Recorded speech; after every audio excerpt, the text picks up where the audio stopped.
ये कहानी उस समय की है जब पृथ्वी से पानी लगभग पूरी तरह से खत्म हो चुका है। इंसानों के बीच न्यूक्लियर वॉर हुआ और अब दुनिया के सारे संसाधन लगभग खत्म हो चुके हैं और अब पृथ्वी पूरी तरह से बंजर हो चुकी है और अब पानी कुछ खास जंगी दलों के पास बचा है जिसकी कीमत अब सोने से कहीं अधिक ज्यादा है।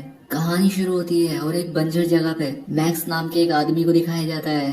मैक्स अपने टाइम पर एक पुलिस वाला हुआ करता था, लेकिन अब क्योंकि दुनिया में कोई नियम और कानून बचा ही नहीं था, तो अब जितने लोग दुनिया में बचे हुए थे वो खुद को सरवाइव कराने के लिए अपने नियम खुद ही बना लिया करते थे। मैक्स को अपनी फैमिली के भी सपने आते हैं जिनकी अब डेथ हो चुकी है। अब मैक्स अपनी गाड़ी में बैठकर यहाँ से आगे बढ़ने लगता है और तभी यहाँ पर कई सारी गाड़ियों का एक काफिला आता है और ये मैक्स की गाड़ी को टक्कर मारकर उसे पलटा देते हैं। अब इसके बाद ये लोग मैक्स को बंदी बनाकर उसे अपने साथ ले जाते हैं। ये उसे अपने ग्रुप में ले आते हैं और उसकी पीठ पर एक टैटू बनाते हैं जिसकी पीठ पर ओ नेगेटिव लिखा जाता है और ये मैक्स का ब्लड ग्रुप होता है। अब इससे पहले कि ये लोग मैक्स को अपनी गुलामी वाली मोहर लगा दे, मैक्स यहाँ से भागने लगता है, लेकिन ये लोग एक बार फिर से मैक्स को पकड़ लेते हैं। अब क्योंकि ये सभी लोग इमोर्टन जो नाम के एक आदमी के लिए काम करते हैं और इमोर्टन जो वो आदमी होता है जो कि इन सभी लोगों पर राज करता है और इन सब में सबसे ज्यादा शक्तिशाली होता है। ये अपने चेहरे पर एक खास तरह का मास्क पहनता जो कि उसे ऑक्सीजन दिया करता था और इसी की वजह से वो सांस ले पाता था, क्योंकि उसे एक ऐसी बीमारी होती है जिसके चलते उसे जिंदा रहने के लिए इस ऑक्सीजन मास्क को पहनना ही होगा। ये एक ऊंची पहाड़ी पर रहता था। इसके बाद ये पहाड़ी से नीचे झांकता है जहाँ पर बहुत सारे आदमी होते हैं और ये सभी लोग दिखने में काफी ज्यादा कमजोर थे। इमोर्टन जो इन सभी से कहता है कि मैं तुम्हारा मालिक हूँ और मेरी ही वजह से तुम सभी ऊपर उठोगे और मैं तुम्हें मुक्ति दूंगा। इसके बाद ये उन सभी आदमियों के लिए ऊपर से पानी छोड़ता है, क्योंकि यहाँ पर इमोर्टन जो ही एक ऐसा आदमी था जिसके पास पानी निकालने की सुविधा थी और ये अपने गुलामों से ये काम कराया करता था। खैर, पानी देखकर ये सभी लोग काफी खुश हो जाते हैं। अब क्योंकि इस समय में पानी की काफी कमी हो चुकी थी, इसलिए ये सभी लोग एक दूसरे से लड़कर पानी भरने लगते हैं।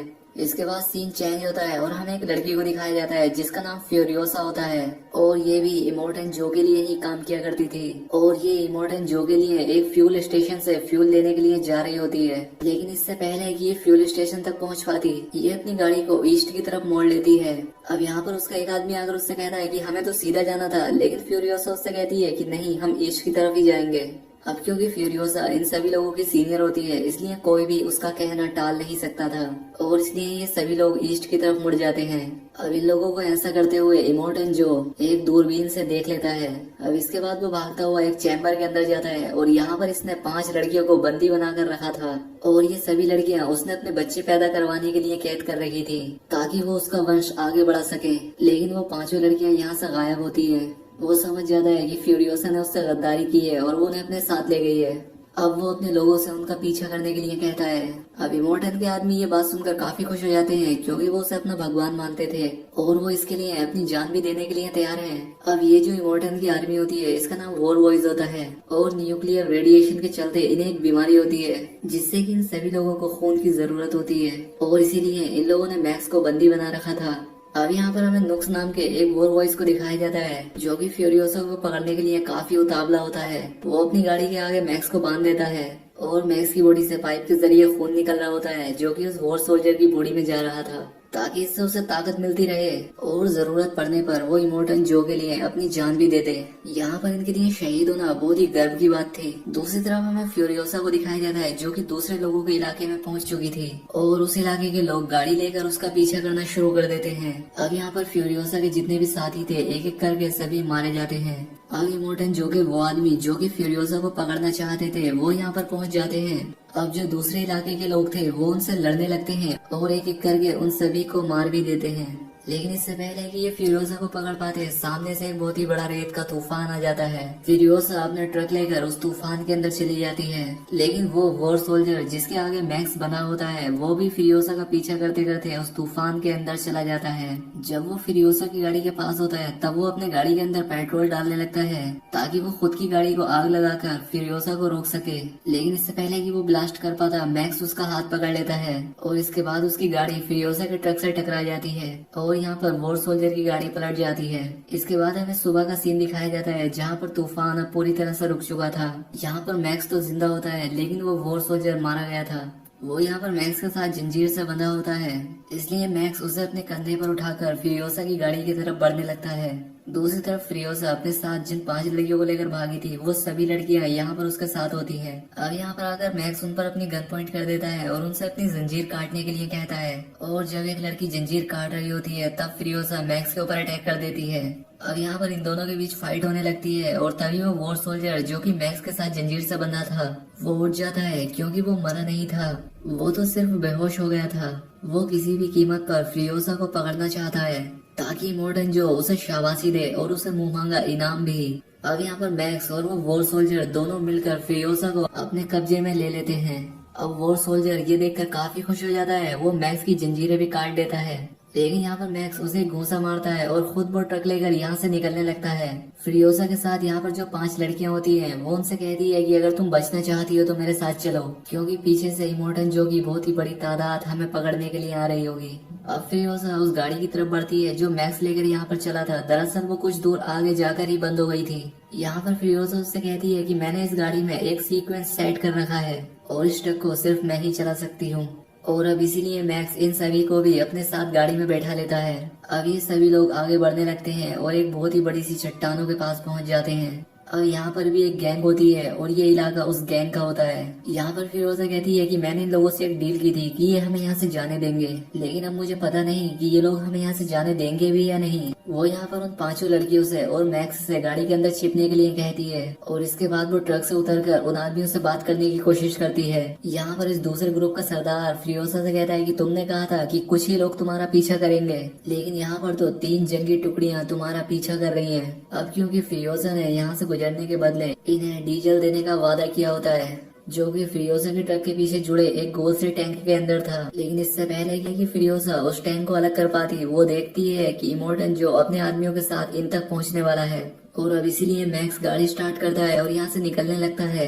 अब फ्रियोसा भी किसी तरह से गाड़ी में बैठ जाती है। अब दूसरे कबीले के लोग फ्रियोसा को रोकने के लिए सामने की एक पहाड़ी को ब्लास्ट कर देते हैं, जिससे कि अब अंदर आने का रास्ता पूरी तरह से बंद हो जाता है। अब यहाँ पे इमोर्टन जो और उसकी सेना वो सब लोग बाहर ही रुक जाते हैं। अब जिन लोगों का ये इलाका होता है वो बहुत ही अच्छे बाइकर्स होते हैं और अब इसीलिए वो अपनी बाइक्स पर सवार होकर मैक्स और फ्रियोसा का पीछा करना शुरू कर देते हैं। लेकिन यहाँ पर मैक्स और फ्रियोसा एक एक करके इन सभी बाइकर्स को मार देते हैं। लेकिन तभी ये लोग देखते हैं कि इमोर्टन जो भी इनकी गाड़ी के पीछे ही होता है। अब यहाँ पर इमोर्टन जो फ्रियोसा को गोली मारने ही वाला होता है कि तभी उन 5 लड़कियों में से एक लड़की को ट्रक के बाहर खड़ा कर दिया जाता है, क्योंकि लड़की प्रेग्नेंट होती है और इसके पेट में इमोर्टन जो का बच्चा होता है। और अब इसीलिए इमोर्टन जो इस पर फायरिंग नहीं करता, क्योंकि वो किसी भी कीमत पर अपने बच्चे को नुकसान नहीं पहुंचाना चाहता था, क्योंकि ये बच्चा उसके लिए बहुत ही ज्यादा जरूरी था। लेकिन फिर भी वो फ्रियोसा की गाड़ी को रोकने की पूरी कोशिश करता है। वो अपनी गाड़ी से एक जंजीर फायर करते हैं और वो जंजीर सीधा आकर इनके गाड़ी के स्टीयरिंग में अटक जाती है और अब इसके चलते ये लोग अपनी गाड़ी को कंट्रोल नहीं कर सकते थे। लेकिन तभी वो लड़की जो कि प्रेग्नेंट होती है वो गाड़ी से बाहर निकलती है और उस जंजीर को काट देती है। अब इससे पहले कि ये लोग उस गाड़ी को कंट्रोल कर पाते, ये देखते हैं कि सामने एक चट्टान है। अब ये लोग किसी तरह से अपनी गाड़ी को मोड़ लेते हैं, लेकिन इनकी गाड़ी का दरवाजा उससे टकरा जाता है। वो लड़की जिसने जंजीर काटी थी वो अभी भी उस ट्रक से बाहर थी और जब वो गाड़ी के अंदर जाने की कोशिश करती है तब उसका पैर फिसल जाता है और वो उस टूटे हुए दरवाजे पर लटक जाती है। वो दरवाजा टूट जाता है और वो जमीन पर गिर जाती है। पीछे से इमोर्टन जो भी आ रहा होता है वो उसे बचाने के लिए अपनी गाड़ी को दूसरी तरफ मोड़ देता है और अब इससे उसकी गाड़ी पलट जाती है और वो यहाँ पर देखता है कि इसकी वो गुलाम जिसके पेट में उसका बच्चा होता है वो पूरी तरह से जख्मी हो चुकी है और वो अपनी आखिरी सांसें ले रही थी। अब ये देखकर इमोर्टन जो गुस्से से चिल्ला उठता है। दूसरी तरफ मैक्स और फ्यूरियोसा अब भी आगे बढ़ ही रहे होते हैं। इनकी गाड़ी में इमोर्टन जो का वो आदमी भी छिपा हुआ था। नक्स यहाँ पर काफी परेशान होता है। वो कहता है कि मुझे एक मौका मिला था, मैं तुम लोगों को पकड़कर इमोर्टन जो के हवाले कर सकता था और मैं अपने साथियों के साथ जन्नत में जा सकता था, लेकिन मैंने अपने सभी मौके खो दिए। अब गाड़ी में जो बाकी की 4 लड़कियां होती हैं, उन्हीं में से एक लड़की इसे समझाती है। वो उससे कहती है कि शायद तुम्हारी किस्मत में कुछ और ही लिखा है। वो प्यार से उसके मुंह पर हाथ फेरती है और अब नक्स को भी अच्छा लगता है।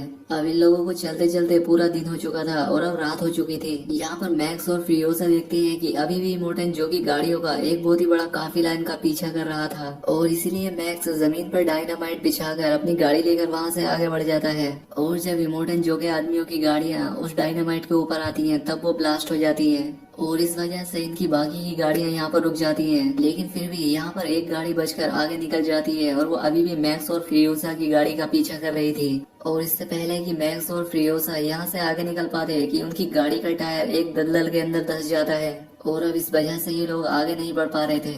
अब यहाँ पर नक्स भी इनकी हेल्प करना चाहता था। वो कहता है कि वो देखो सामने एक सूखा हुआ पेड़ है, हमें गाड़ी की केबल को उस पेड़ पर बांधना चाहिए और इससे हम अपनी गाड़ी को दलदल से निकाल सकते हैं। और इसके बाद मैक्स वैसा ही करता है, उस केबल को उस सूखे हुए पेड़ से बांध देता है। तभी वो गाड़ी जो इनका पीछा कर रही होती है वो इनके करीब आ जाती है। वो यहाँ आकर लगातार इन पर गोलियां चलाने लगती है, लेकिन इससे पहले कि वो इन्हें मार पाते कि इन लोगों की गाड़ी दलदल से निकल जाती है। अब इसके बाद ये लोग अपनी गाड़ी लेकर यहाँ से आगे निकल जाते हैं। अब यहाँ पर मैक्स एक ऑयल का डिब्बा लेकर उस गाड़ी की तरफ बढ़ने लगता है जो कि इनका पीछा कर रही थी, जो कि इनके पास हथियार नहीं थे। और कुछ टाइम के बाद ये फ्रियोसा देखती है कि एक ब्लास्ट हुआ है। उसे लगता है कि शायद मैक्स मारा गया होगा, लेकिन मैक्स जिंदा होता है। मैक्स ने उस गाड़ी को ब्लास्ट कर दिया होता है और साथ ही वो उन सभी लोगों के हथियार भी ले आता है। और एक बार फिर से ये लोग अपना सफर तय करने लगते हैं। पूरी रात गाड़ी चलाने के बाद सुबह जब ये रेगिस्तान से अपने आगे का सफर तय कर रहे होते हैं तब यहाँ पर फ्रियोसा को एक टावर दिखता है। यहाँ पर फ्रियोसा बताती है कि बचपन में मैं जिस जगह पर रहा करती थी वहाँ पर भी एक ऐसा ही टावर हुआ करता था। इसके बाद ये लोग उस टावर तक पहुँच जाते हैं। यहाँ पहुँचकर फ्रियोसा अपना नाम बताती है। वो यहाँ पर अपने कबीले का नाम बताती है और साथ ही अपनी माँ का नाम भी बताती है।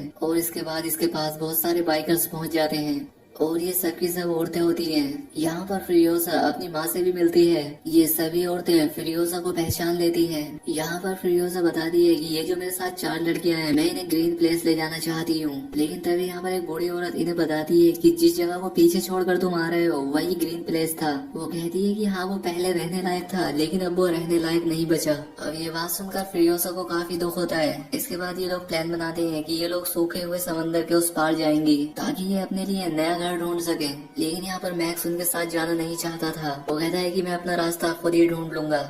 यहाँ पर जब सभी लोग चले जाते हैं तभी मैक्स को एक छोटी लड़की का विजन आता है। वो यहाँ पर मैक्स से कहती है कि तुमने मुझसे वादा किया था कि तुम मुझे बचाओगे लेकिन तुम मुझे बचा नहीं पाए, क्योंकि मैक्स अपने पास्ट में इस लड़की की जान बचा नहीं पाया था। इसके बाद मैक्स अपनी बाइक से फ्रियोसा के पास पहुँच जाता है। यहाँ पर मैक्स कहता है कि जिस तरफ तुम जा रही हो वहाँ पर नमक के अलावा और कुछ भी नहीं है और हमें वापस इमोर्टन जो के किले पर ही जाना चाहिए, क्योंकि उस जगह पर पानी और हरियाली दोनों ही है और अगर एक बार हमने उसकी जगह को अपने कब्जे में ले लिया तब सब कुछ ठीक हो जाएगा। अब यहाँ पर मैक्स की बात से सभी लोग सहमत हो जाते हैं और इसके बाद एक बार फिर से ये सभी लोग उसी तेल के टैंकर में बैठकर इमोर्टन जो के किले की तरफ जाना शुरू कर देते हैं। रास्ते में इमोर्टन जो और उसके बाकी के आदमी इनकी गाड़ी को देख लेते हैं। यहाँ पर इमोर्टन जो समझ जाता है कि ये सब किले की तरफ ही जा रहे हैं और क्योंकि किले पर सैनिक नहीं है इसलिए सभी लोग किले पर कब्जा करना चाहते हैं। अब इमोर्टन जो भी अपने आदमियों के साथ इनका पीछा करना शुरू कर देता है। अब यहाँ पर मैक्स और फ्रियोसा मिलकर इमोर्टल जो के कई सारे आदमियों को मार देते हैं पर इमोर्टन जो उन 4 लड़कियों में से एक लड़की को पकड़ लेता है। अब फ्रियोसा किसी तरह से इमोर्टन जो की गाड़ी तक पहुँच जाती है और वो उसके मास्क को ही खींच कर निकाल देती है और इससे इमोर्टन जो मारा जाता है। लेकिन अभी भी उसके बहुत सारे वॉर बॉयज होते हैं जो कि इन सबको मारना चाहते थे। अब क्योंकि नक्स जिस ट्रक को चला रहा होता है वो खुद ही एक तेल का टैंकर होता है। वो अपनी गाड़ी को बाकी लोगों की गाड़ियों से टकरा देता है और इससे एक बहुत ही बड़ा ब्लास्ट होता है जिससे कि ये सब के सब लोग मारे जाते हैं। अब दूसरी तरफ फ्रियोसा काफी कमजोर हो जाती है और मैक्स समझ जाता है कि इसे ब्लड की जरूरत है और अब इसीलिए वो उसकी बॉडी में अपना ब्लड ट्रांसफर करता है और अब इसीलिए मैक्स उसे अपना ब्लड देने लगता है और अब इससे फ्रियोसा ठीक हो जाती है। अब इसके बाद ये लोग इमोर्टन जो के किले तक पहुंच जाते हैं। वहाँ पर बहुत सारे सैनिक भी होते हैं, लेकिन जब यहाँ पर ये लोग इमोर्टन जो की बॉडी दिखाते हैं तब वहाँ पर जितने भी लोग होते हैं वो काफी ज्यादा खुश हो जाते हैं और ये लोग यहाँ पर नारा लगाने लगते हैं कि इन सबको भी ऊपर आने दो। अब क्योंकि इमोर्टन जो मारा गया था इसलिए यहाँ पर अब पानी खोल दिया जाता है और पानी देखकर सभी लोग काफी खुश हो जाते हैं और अब जो बाकी के वॉर बॉयज बचे होते हैं वो इमोर्टन जो और फ्रियोसा का स्वागत करते हैं, जिसका मतलब था कि अब इस किले पर इन सभी का बराबर हक है। यहाँ पर जमीन से पानी निकालने के लिए बड़ी बड़ी मशीनें होती हैं और इस जगह पर काफी हरियाली भी होती है और अब इसीलिए यहाँ पर किसी को भी पानी की कमी नहीं होगी। अब इसके बाद जब ये लोग ऊपर जा रहे होते हैं तब फ्रियोसा नीचे मैक्स को देखती है जो कि भीड़ के बीच से निकलकर जा रहा था, क्योंकि मैक्स ने जिस काम की जिम्मेदारी फ्रियोसा के साथ ली थी वो काम उसने पूरा कर दिया था और अब मैक्स निकल पड़ा था अपने एक नए सफर पर। और अब इसी के साथ ये मूवी यहाँ पर एंड हो जाती है। दोस्तों वीडियो कैसी लगी कमेंट करके जरूर बताएं, साथ ही चैनल को सब्सक्राइब और वीडियो को लाइक जरूर करें। तो आज के लिए बस इतना ही, मिलते हैं हमारी नेक्स्ट वीडियो में।